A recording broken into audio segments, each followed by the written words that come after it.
Hi, it's Dwyer. GamblersAdvisory.com, a free site. Wealthspinning.blogspot.com, a free site. Today is May the 24th, 2023. Nothing I say in this video should be construed as investment advice. Understand, I am just another investor managing his own portfolio like many of you. Remember, the opinion you should follow should be your own.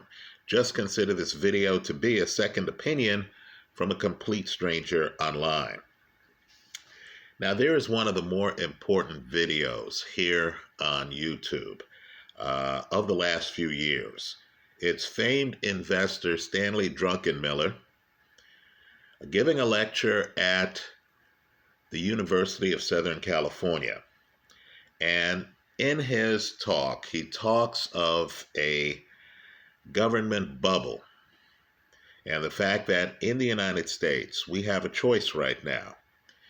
We could either raise income taxes 40%, 40% to afford the costs of our incredibly increasing government expenditures, or we can have a 30% spending decrease, right? Understand, both of these solutions would require significant sacrifice.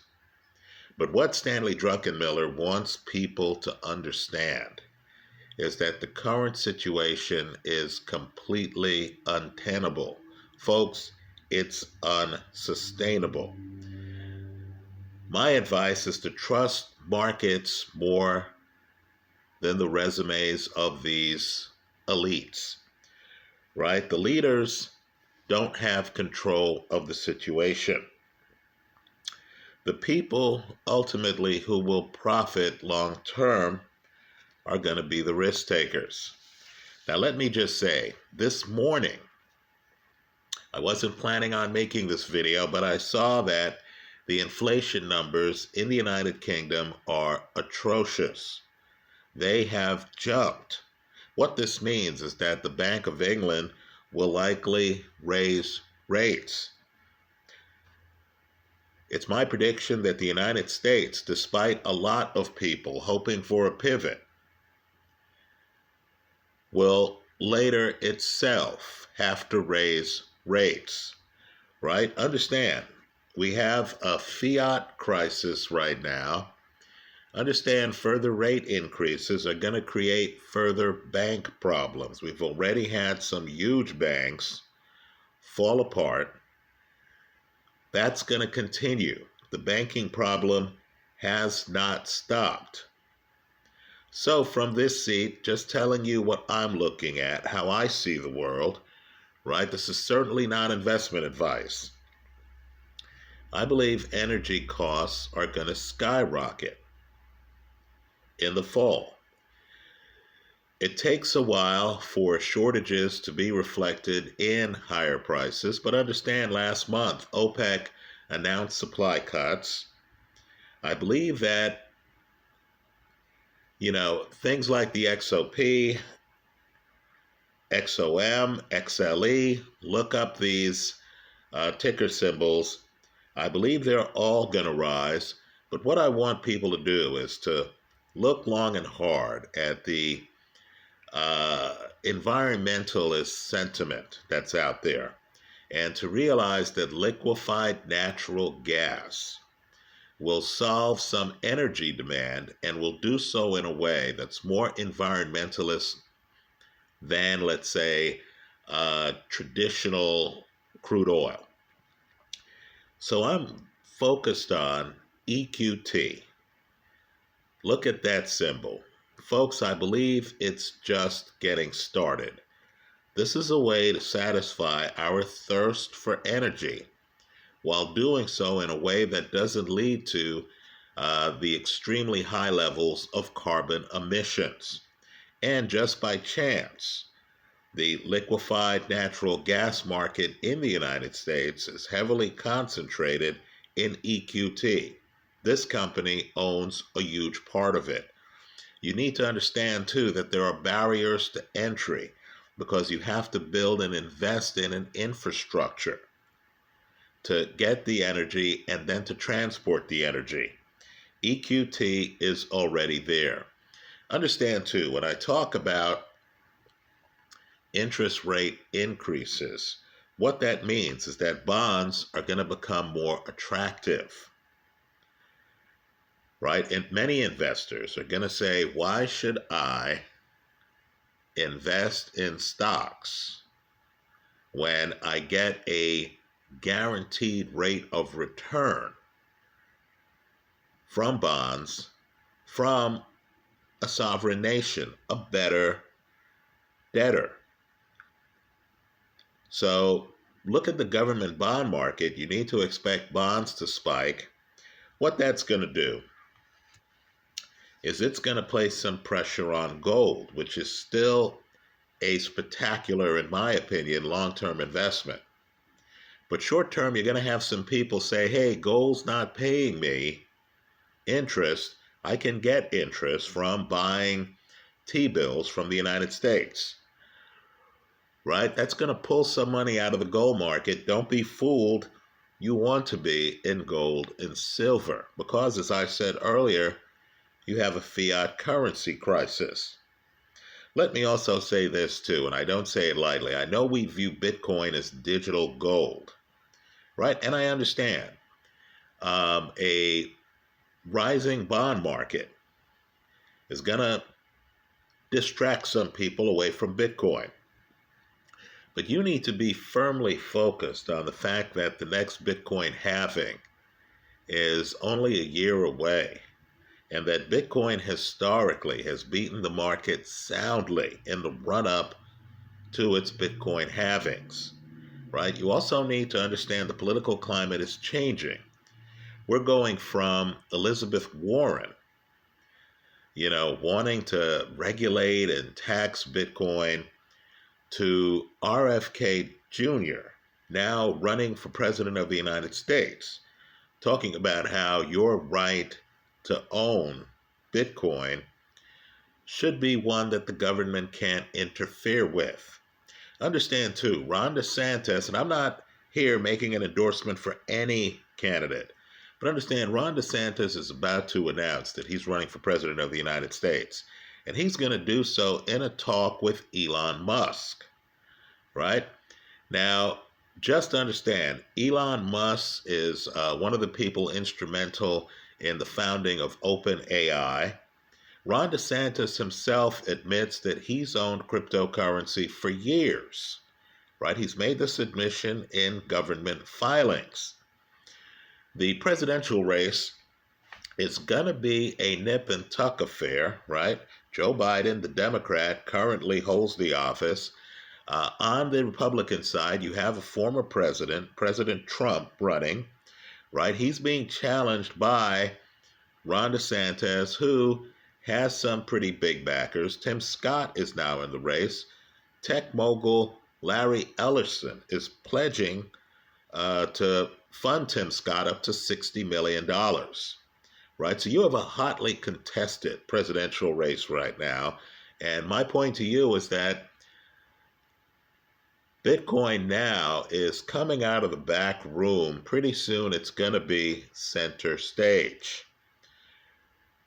right? Don't be fooled by the digital gold, traditional gold analogy. Even with a bond market that's going to benefit from higher interest rates, right? And I'm talking about new bond purchasers, right?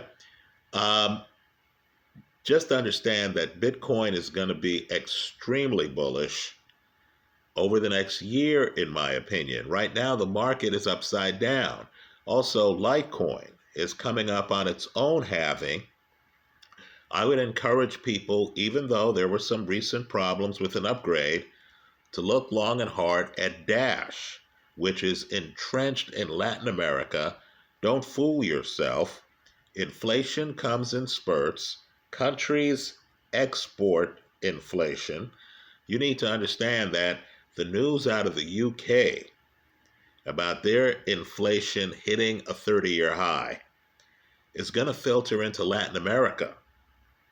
Right now, because of the problems with the energy market, the energy shock caused by Russia invading the Ukraine, right? Just understand that the United States now is friendlier than it has been in years with Venezuela, right? I need for you to Google Chevron situation in Venezuela. Well, understand that Dash is extremely popular in Venezuela, right? Extremely popular, and has a nice group of merchants down there who are already Dash friendly. Now, I know it's not obvious right now with Dash under $50 a coin. We'll put coin in quotations with Bitcoin right now. Well under $30,000 a coin, right? With Litecoin, and full disclosure, I own the cryptos I'm discussing here. I own Litecoin, I own some Dash, I own some Bitcoin, right? But I know right now the situation is cloudy. Just understand, uh, Bitcoin, Litecoin, Dash, I expect all of them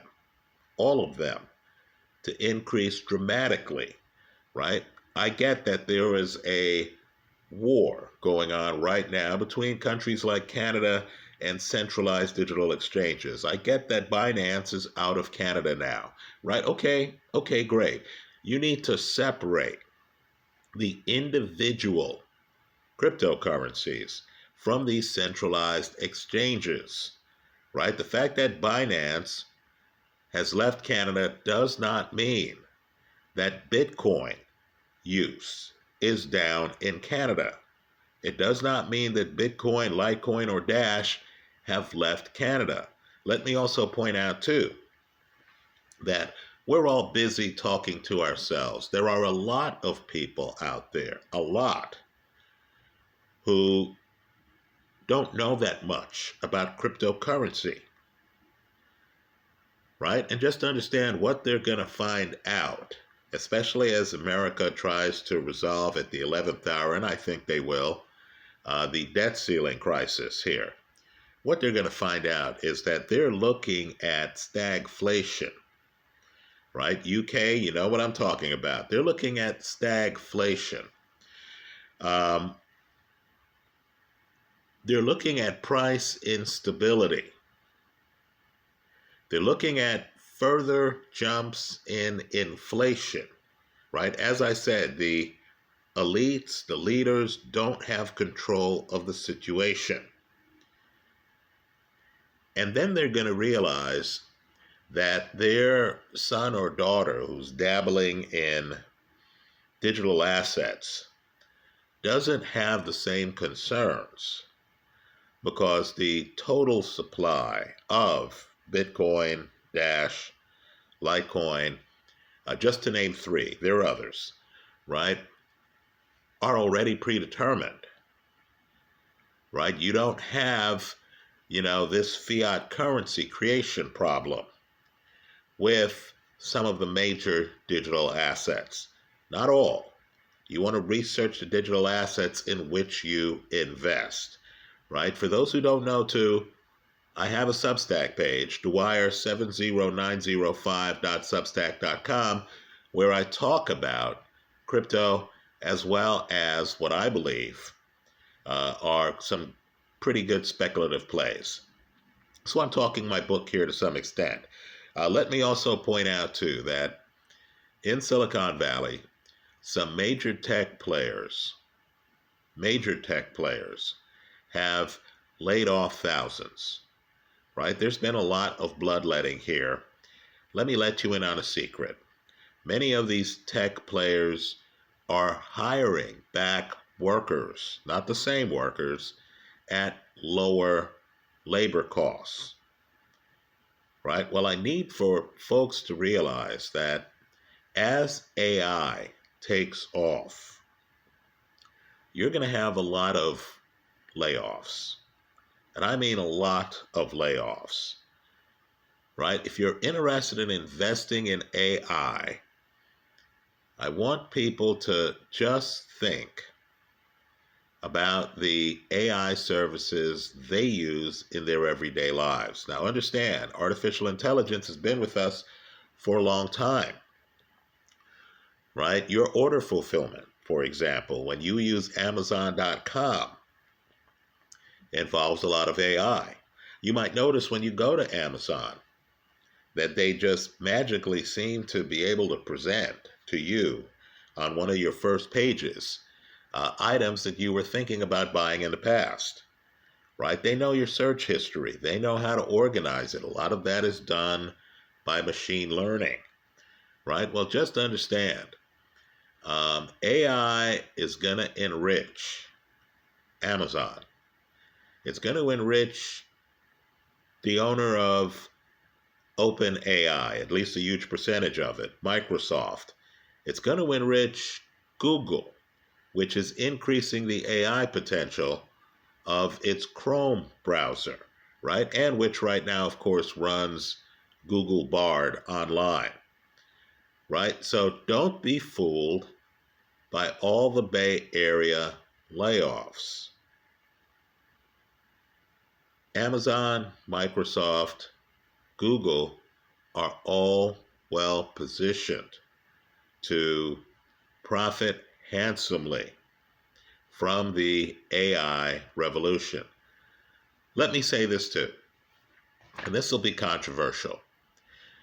You're hearing that a lot of people are leaving California, right? There's some great podcasters and vloggers here online who I believe in most of the time. And they're talking about the death of California. The real estate out here is huge. You're hearing about how a Cash App executive was involved in a sex ring and got brutally murdered in San Francisco. And of course, many people, many corporations are talking about moving out of San Francisco and other big cities here in California. What I want people to look at deeply is the fact that crypto, right? Andreessen Horowitz, Pantera Capital. Folks, those are Bay Area companies, right? Those are Bay Area based hedge funds. They're heavily into cryptocurrency. If you believe that crypto is going to come back with a vengeance, that Bitcoin is going to sprint past $30,000 a coin on the way to its halving, that Americans are going to start to be concerned about the traditional banks, TradFi, that they're using. And they're going to start to think about alternatives, and they'll realize that technologically, we're already at a point where I can walk into a Starbucks and I can just pay on the app using Bitcoin. I can do transactions without taking out a credit card that would charge me interest and transactional fees, right? If they realize that companies like Visa themselves are Bitcoin friendly, right? And that the old banking system, quite frankly, no longer exists, right? In a world where all of these depositors at Silicon Valley Bank got bailed out and what have you, if they realize that the system is changing and that many traditional banks, including well-known banks, have a lot of derivatives exposure and aren't as sound as we thought banks naturally were in the 1990s, right? If you believe that digital assets jump in the future, right? If you believe that artificial intelligence jumps in the future, my point to you is that a lot of that is still centered, or at least has a huge presence in the Bay Area. right? Tech moguls can talk about leaving the Bay Area all they want. Folks, the infrastructure is here. If things break a certain way, San Francisco is going to be operating on a level much higher than it is right now. So don't fall in love with the present. See where the markets are going. I can tell you, on the road, I see a lot of Waymo cars. I can tell you that Baidu, a Chinese company, has government approval to test its driverless cars in Silicon Valley, right? The revolution is happening, right? You're kidding yourself if you're not paying attention to driverless cars, knowing that the trucking industry is going to lose a lot of jobs. You're going to have driverless trucks on the road, right? AI, we're all amazed at the jump in language models. The fact that right now I can use Chat GPT to write book chapters. We're all mesmerized by that. Understand these language models are just one small part of AI, which has been with us for years. It's going to dislodge a lot of workers. People need to think outside the box. They can't make the jump by saying Google's laying off workers. Google must be in trouble, right? Without realizing that Google is well invested in artificial intelligence, as well as other markets, driverless cars, and what have you, including, of course, cloud computing.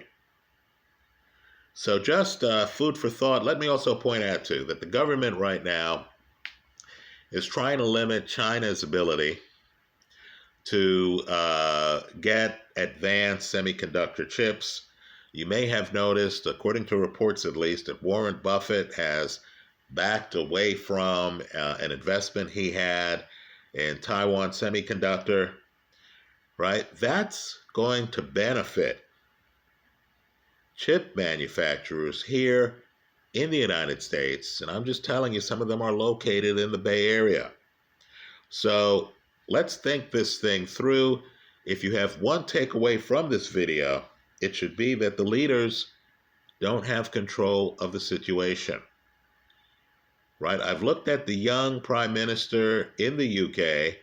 I have, looked at how pension holders in the UK don't want their pensions touched and stuff like that. Folks, that's a fictional world, right? Just understand, in a situation with financial insolvency, you're going to have to cut some of the benefits that you're owed,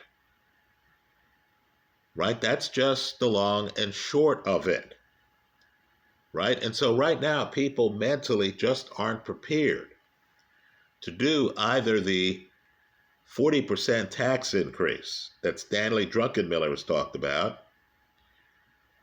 or the 30% government spending cuts that he believes is an alternative strategy, right? It won't be until we're ready to take one path or the other and that people understand the severity of the situation that we'll get out of this international fiscal mess we're in,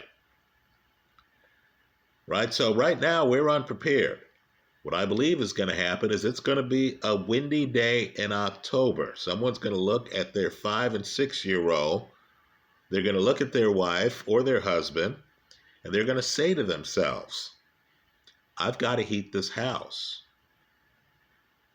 I've got to pay whatever it takes to buy energy to heat the house, right? What folks will realize is that's going to just literally lead to bigger profits in the energy sector. Natural gas has been down big, folks. I'm just telling you, it's going to bounce back with a vengeance. EQT is definitely a play that I'm very interested in. Let me hear from you. I hope you leave your comments in the comment section of this video. UK inflation means higher rates. Folks, you'll be surprised how well higher rates travel internationally. I'm expecting a wave of rate increases at a time when a lot of investors in the United States are hoping for a Fed pivot. That's how I see it. Let me hear from you. I hope you leave your comments in the comment section of this YouTube video. Thanks for stopping by.